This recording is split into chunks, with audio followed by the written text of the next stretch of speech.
UP में एक बार फिर से भारतीय जनता पार्टी की सरकार बन रही है। कुल मिलाकर इस वक्त इस सर्वे की सबसे बड़ी खबर है कि करीब 35-37 साल के बाद यूपी में इतिहास पलटने वाला है और जिसके मुताबिक जो सरकार इनकम्बेंट सरकार है वो दोबारा अपनी सरकार बना सकती है।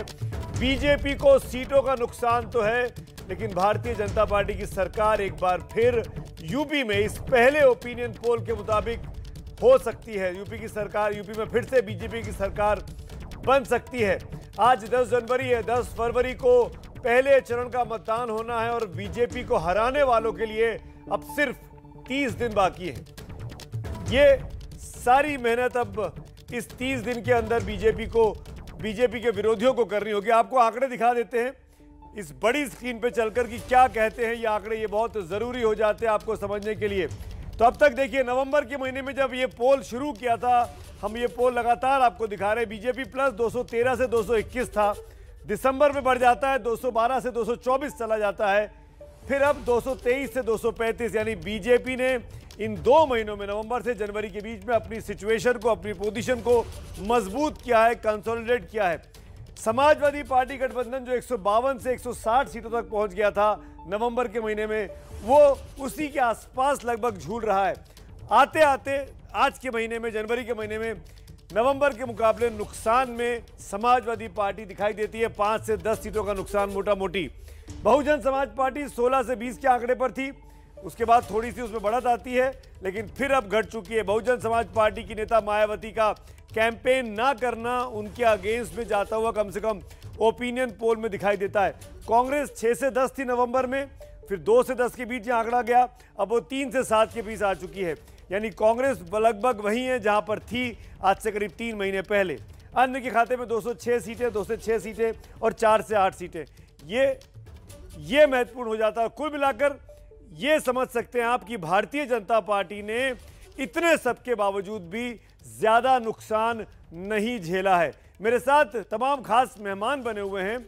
शशि शेखर जी हमारे साथ हैं, हिंदुस्तान अखबार के संपादक हैं, वरिष्ठ पत्रकार है। बहुत बहुत स्वागत है शशि जी आपका एक बार फिर से मेरे शो में। बीजेपी को उतना बड़ा नुकसान नहीं है शशि जी जैसा कि कहा जा रहा था। सत्ता तक बीजेपी काबिज हो जा रही है। एक बार फिर 35-40 साल पुराना वाला इतिहास बनता दिख रहा है। देखिए, इस सर्वे के हिसाब से 2 बातें बहुत साफ है। बीजेपी की सत्ता में वापसी हो रही है। मैं सारा का सारा कमेंट इस सर्वे पे कर रहा हूं। तो बीजेपी की सत्ता में वापसी हो रही है, लेकिन उनको नुकसान हो रहा है लगभग 50-60 सीटों का। और इसी तरीके से समाजवादी पार्टी द्विपक्षीय लड़ाई तो बनाने में कामयाब हुई है, लेकिन वो जीत के आंकड़े से बहुत दूर है, 100 सीटों के आसपास का फायदा लेने के बावजूद। इसका मतलब क्या है? इसका मतलब ये है कि अखिलेश यादव को एक नैरेटिव अभी चुनाव का गढ़ना होगा।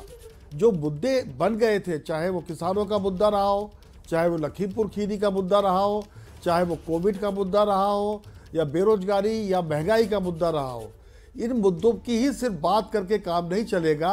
उन्हें एक नया नैरेटिव देना पड़ेगा। इस चुनाव के लिए एक नया मैसेज गढ़ना पड़ेगा, जैसे कि तेजस्वी यादव ने गढ़ने में सफलता अर्जित की थी बिहार में।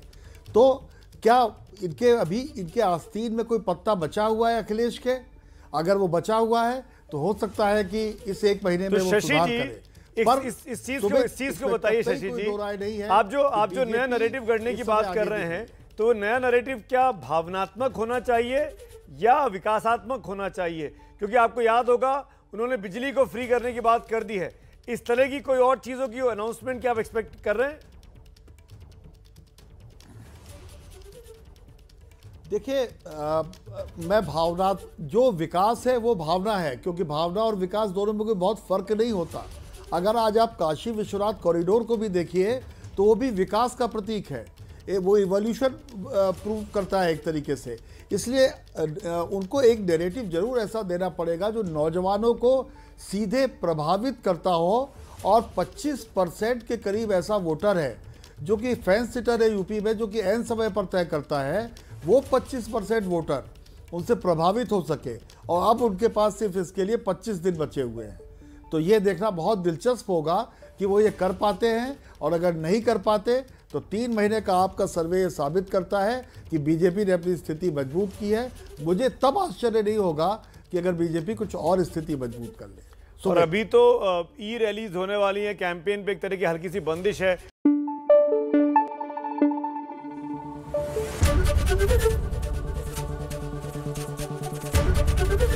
एबीपी न्यूज आपको रखे आगे।